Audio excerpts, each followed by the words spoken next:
Mark, Francis. Umpisa na po natin kay Senator JPE. Sir, kayo po ay gumagamit ng ivermectin.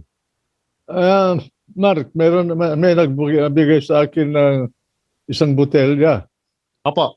ng mga pilduras, ano. Opo. Sabi nila ang pangalan, nung primero hindi ko ma-pronounce yung pangalan eh. Opo. Ivermectin. Hanggang ngayon, nahihirapan ako. Sabi ko, ano ba ito? Sabi nila, ginagamit niya sa mga kalabaw, sa mga baka. Sabi ko, biniro ko sila. Ako naman, kasama rin sa species ng mga baka at mga kalabaw at mga kabayo. Doon tayo nang galing lahat, di ba? Ngayon, sabi nila na wonder drug daw. Ngayon, tinignan ko sa Google. Nandun pala eh. Maganda ang literature sa Google. Ewan ko kung nabasa na nung mga nagagalit sa pilduras na yan, yung Google. No? Dapat pag-aralan nilang mabuti. Ngayon, dahil wala namang gamot ang gobyerno tungkol sa COVID, ginagawa lang nila, kinukulong tayo, quarantine, sumusunod naman tayo. Lalo na ako, sumusunod ako, lahat ng pamilya ko, lahat ng mga tauhan ko, lahat ng mga nasa pabrika namin sumusunod. Awan ang Diyos, wala pang, may mga ilan-ilan na tinamaan, pero hanggang doon lang, pati yung anak ko, si Katrina, sinubukan ko. Para, alam mo, sa loob ko sa loob ko, mawawala sa akin? 98 years old na ako. Mabubuhay pa ako ng 3 taon. Ano yun? Compared to kung sakali totoo yung sinasabi na nabisa ito kontra sa COVID-19. Di makakatulong ako sa madla, lalo na sa mga pinanggalingan kong mga mamamayan sa mga mahihirap. Ako mangingisda, magsasaka nung araw bago ako naging isang tao na nakilala ng bansa. At kung anong uri ng trabaho nadaanan ko yan dahil sa kahirapan. Kaya sinubukan ko, ininom ko, wala namang epekto sa akin. At ngayon, ang napansin ko, alam mo, kung ako sa edad ko medyo nahihirapan na akong matulog, nung ininom ko yung ivermectin, ang ganda ng tulog ko, mahimbing. So, doon lang, pwede na.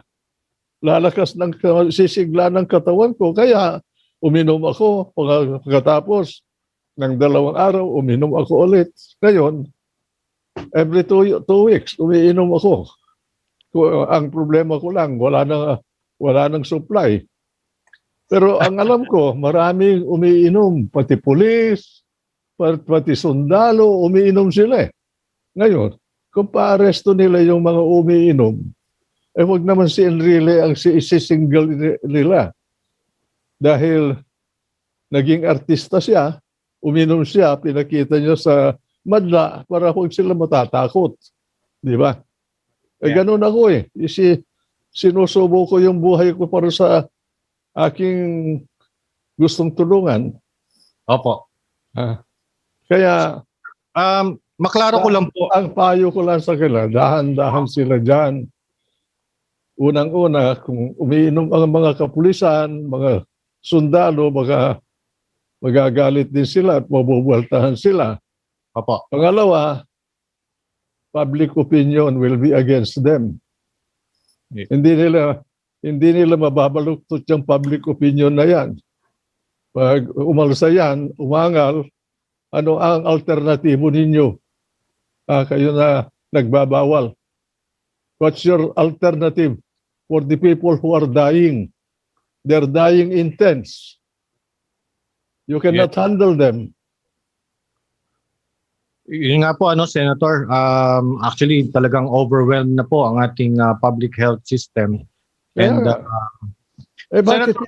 bakit mo hindi natin susubukan? Opo. Uh, that is the that is Maklaro ko the lang, Senator. that is the essence. That is the essence of science. You begin with with the uh, what do you call this? With the idea that you do not know anything, so that you will make a research to know something. Yan. I don't have to teach you, gentlemen. That's true. Senator, maklaro ko lang po, you are not afflicted po or you were never afflicted with COVID. I do not know whether I was afflicted, but I followed the protocol, Opo. Ever and since, I'm very careful about who I see, what I do. Ganon din ang mga pamilya ko. Yung anak ko kasi siya ang namamahala sa amin ngayon, kaya she has to get exposed. So, but my suggestion, unsolicited suggestion to the bureaucracy is try everything possible as an alternative remedy to this menace, this pandemic, for the sake of the poor people of this country. Not for the sake of those who can afford. They can afford to get the best medical attention, the most expensive way of being treated. But how can you expect an ordinary employee, even the people around you who are working with you, cannot afford the treatment? Their families cannot even afford to eat 3 times a day. And you are going to deprive them of a possible alternative remedy for this menace where you have not provided anything except to wait for vaccines that are very chancy, even in America, everywhere on the planet. No one can guarantee that that vaccine will immune you. And for how long? For heaven's sake. Senator, I believe po, no, yours is a very powerful endorsement in the fact that, I'm not, Mark, I'm not endorsing anything. I do what I'm not get paid for doing this. I'm doing this not for myself alone, not for my family alone. Yes, sir. I'm doing it as a Filipino, as one who appreciates what I have accomplished because of them. Yes, sir. Sir, what I'm saying po, what I mean about yours is a powerful endorsement is the fact that kayo po, I believe, bago nyo kinuha or bago nyo kinonsider tong drug na ito, is that kayo po ay nag-research, kayo ay tumingin ng literature, knowing how you work, knowing how you are so passionate with facts. Talaga po and then the fact that kayo po mismo ang living testament of this drug. Alam mo, Mark, Opo. hindi naman ako I do not need any praises or any achievement anymore. Pero all my life, especially during difficult conditions, I never do anything unless I study it very well. I reduce the margin of error. Yun. Huh?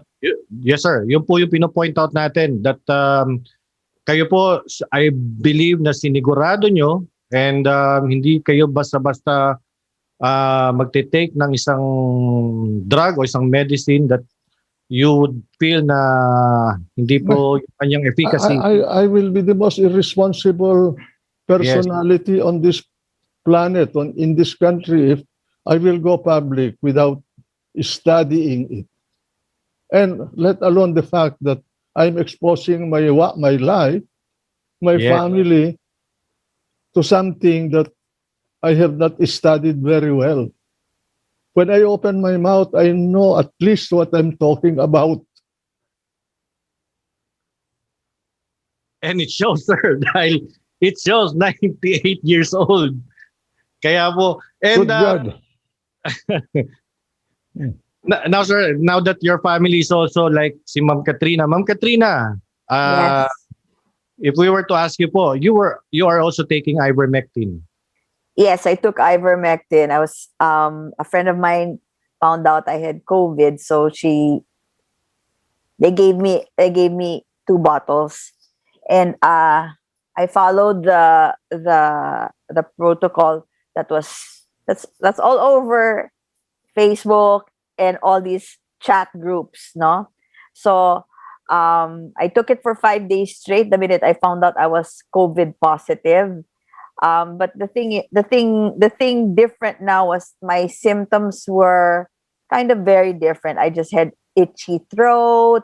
I had, I don't know if it's conjunctivitis, but some of my eyes were hurting, my ears were hurting, everything on the left side. And so after the third day, all of that was gone. And then of course, you try to clear your throat because your throat is very dry, and you have, I'm not coughing profusely, but I do cough. But I noticed that when I finished the 5 days, the coughing just went away, and I've posted it on my Facebook page, everything that I've taken. So and I'm on my 12th day today. So, So, and I'm on my 12th day. So, not 12th day of ivermectin. I'm on the 12th day of isolation because especially quarantine. quarantine. Yes. Yeah, in my room, and that's why I'm in my bed actually. Sorry for that, but and, and you're feeling much better. yeah, I mean, I'm not hard. I'm breathing properly. My oxygen level never went down. It was hovering between 97 and 99 percent. So never went below that. So yeah, because the previous bouts, my oxygen went below 93. So So now it never went down. It's just there, and I never had any fever. Um, so I'm pretty pri- good. And pri- then, prior, and also I have a lot of energy. It's not like I'm tired. Unlike before, I was always very tired. I couldn't even talk. When I talk, I'll be out of breath. Obviously, I'm talking very much right now, so you can tell that I'm okay. yes, But ma'am. I don't want to go out because I don't know if I'm still contagious. That's the only reason why I'm isolating. So until I get my PCR test to find out if I still have COVID in me, I'm gonna stay in my room. And the good thing is, all the 4 times that I've had COVID, I just stayed in the house. I Four didn't. times. Yeah, it's my fourth time now.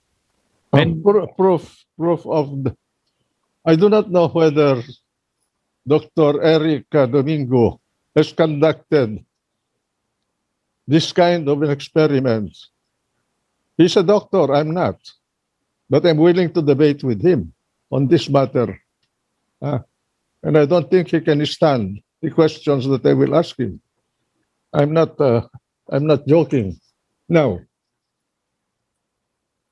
many of my people in our compound, to my surprise,